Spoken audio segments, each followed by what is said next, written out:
Now at 10, too bright and too loud. A Vernal family in court today fighting against a softball field in their backyard. Plus, serve the people you represent, not the developers who will do the very least they can get away with in order to improve their bottom line. a petition with more than 1,000 signatures opposing a potential warehouse district in Salt Lake City. Why so many say they're against it. And IT issues causing the FAA to ground thousands of flights. Washington lawmakers reacting to the chaos. Live from Utah's first TV station, ABC4 News celebrates 75 years. Welcome to ABC4 News at 10 o'clock. I'm Emily Flores. And I'm Glenn Mills. Thanks so much for joining us. We do have breaking news tonight. A fatal crash on SR6 in Spanish Fork Canyon. Police say a woman driving a Honda lost control, spun into eastbound traffic, and was hit by a Ford truck with a trailer. This happening near milepost 185. Now, the driver of the Honda died at the scene. Both directions of SR6 now closed and expected to be for about an hour and a half to 2 hours. We'll have the very latest for you on ABC4.com and tomorrow morning on Good Morning Utah. And tonight, a man facing charges accused of lighting a home on fire following a fight with a woman, causing hundreds of thousands of dollars worth of damage. Police say they were called out to South Weber Drive in Davis County after a man and woman got into some sort of an argument. The man eventually lighting the home on fire, according to authorities. Police saying he made multiple threats with a knife in hand, and after trying to calm the situation, police say they eventually used a taser to take the suspect down. It's a single-family dwelling. It does have extensive damage to the home. Estimates were approximately $200,000 in damage. Police say the suspect is now in custody tonight. That woman has no injuries. Suing a school over a softball field. That's exactly what one couple is doing, saying the district has gone too far. ABC4's Courtney Johns sat in on oral arguments today to explain what exactly happened in court. Courtney. Yeah, Glenn, take a look at this. This is what Melissa and Rod Allen say it looks like inside their home during games, and sometimes those lights are left on past midnight. They say for years they had no problem with the school, but that all changed when the district built a new softball field closer to their property with new lights and a sound system. When we can hear the music clearly inside of our home over watching TV, or even when showering over the water and can hear the words clearly, that's problematic, and that's way too loud. That's an example of some of the music they hear. Now, the lawsuit focuses primarily on sound, asking the district to turn down the sound system to what they say is a reasonable level and not hold band practice there. They also want quiet hours, having the school not use the field before 8 a.m. or after 9 p.m. The Uinta School District says they've tried to address the sound issue by moving the speakers, but what the Allens want is unrealistic. They say most of their games do wrap up by 7 p.m., but they worry about having a hard off time, especially when many of the teams they play live hours away. I'd hate to have our AD contact those coaches or those kids that might be 2 or 3 hours into their trip that are stacked up behind construction or some kind of an accident and say, well, sorry, you got to turn around. You can't come play this game this afternoon because we have to turn our lights off at 9 o'clock. So right now, the Allens are asking for a temporary injunction that would prevent the district from using the field after 9 p.m. while it goes through the court system. The judge is now taking that under advisement. Back to you.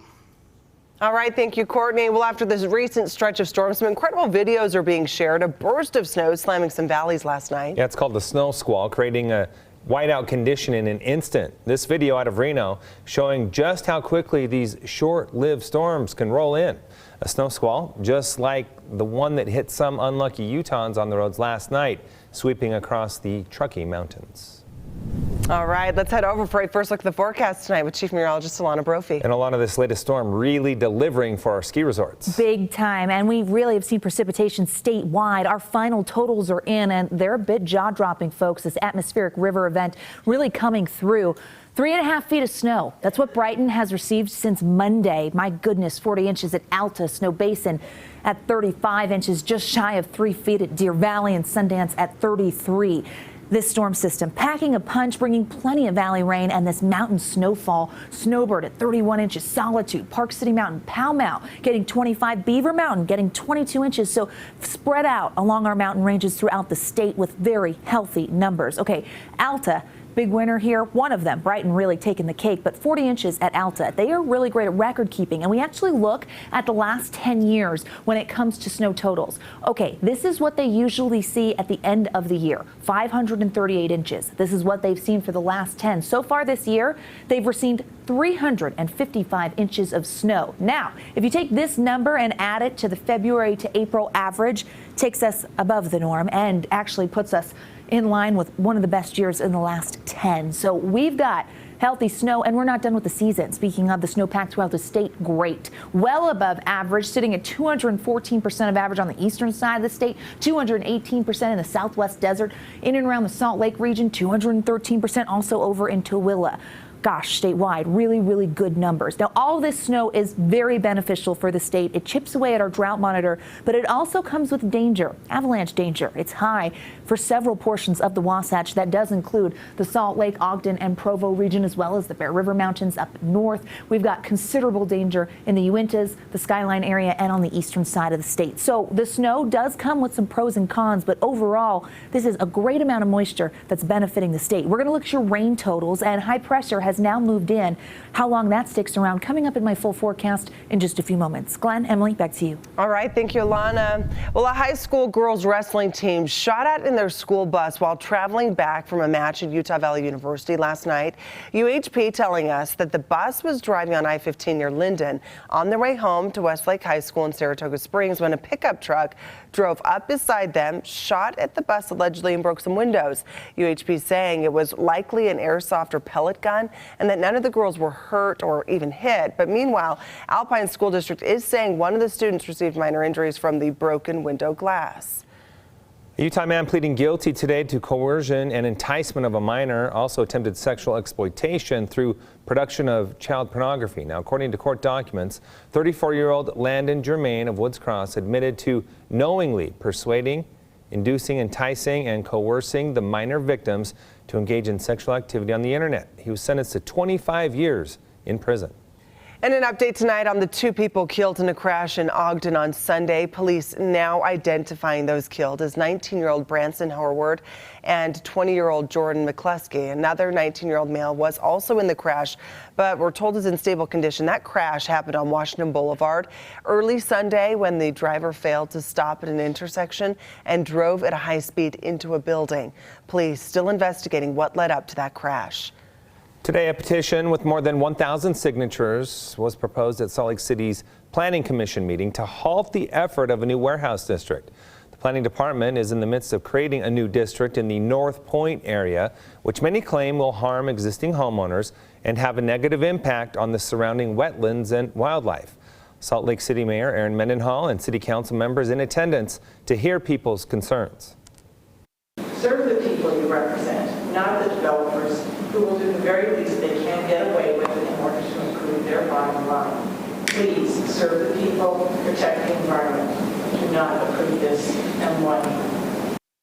If the Northpoint plan does go through, developers say their ultimate goal is to eliminate potential land use conflicts with Salt Lake City International Airport while also preserving and enhancing the existing agricultural lifestyle.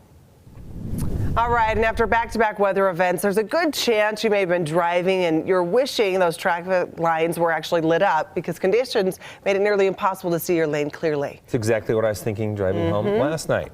And it turns out that is something the state is working on. ABC4 Northern Utah correspondent Cade Gardner with the details. You pretty much just kind of have to pray that the person in front of you knows where they're going. Washington Terrace resident Ethan Jarina, like many Utahns, hates driving during any kind of storm. Right as I got my license at 18, I kind of noticed it was a big issue where if there was any sort of rain or snow, especially on the ground, you had no idea pretty much where you were traveling. The issue? Hard to see lane stripes. First and foremost, all of our lane markings are reflective. John Gleason with UDOT says while the paint is reflective, visibility is something they're working to improve. You know, it becomes a safety issue if you can't see the striping. Governor Cox says road safety is a top priority and in a tweet says, quote, As hard as our crews work to maintain lane markings, weather and snow plowing just destroys reflective paint. But with advances in materials and methods, we are finally making progress. Many streets like Washington Boulevard here in Ogden have light-colored asphalt, which makes it even harder to see when there's any type of moisture on the ground. So, when will Utah drivers begin to see a difference in their lane lines? We compare notes with other states. We work with companies that are always making advances, and so I think there's a lot of reason to be optimistic. This year, UDOT will kick off a $26 million project to improve striping on all major highways along the Wasatch Front. UDOT is also 1 year into a 3-year test project looking at how 100 different materials wear and tear under normal use. Materials that could then be used as new striping. Until then, advice from one Utah driver to another. You'll always catch me in the rightmost lane going 10 or 15 under in any sort of weather like that. In Ogden, Cade Garner, ABC4 News. The Salt Lake County Council providing more than $200,000 for shuttles to address traffic in the Cottonwood Canyons. This move comes as more people are out in the canyons and UTA cut back on service to the area. Riders will need to make a reservation and pay $10 round trip. Hannah Martin, who works at one of the resorts, admits traveling up the canyons can be a headache. I really like being here in Salt Lake City and I like working, but this is the traffic and the inability to get to work is definitely a downside, unfortunately. The Central Wasatch Commission also wants to hear from you. They're seeking public feedback on transportation and transit up Big Cottonwood Canyon, which you can find at cwc.utah.gov. All right, coming up at 10, President Biden saying he's surprised by the discovery of classified documents in his D.C. think tank. We'll have more from Washington after the break. And an update on the severe California weather that has taken the lives of at least 17 people. And this is what our mountains look like following that heavy snow, drying out in the valley today with high pressure taking control. Thanks to Scott Taylor. For snacking this photo, go ahead and send us your pictures. Weather at abc4.com.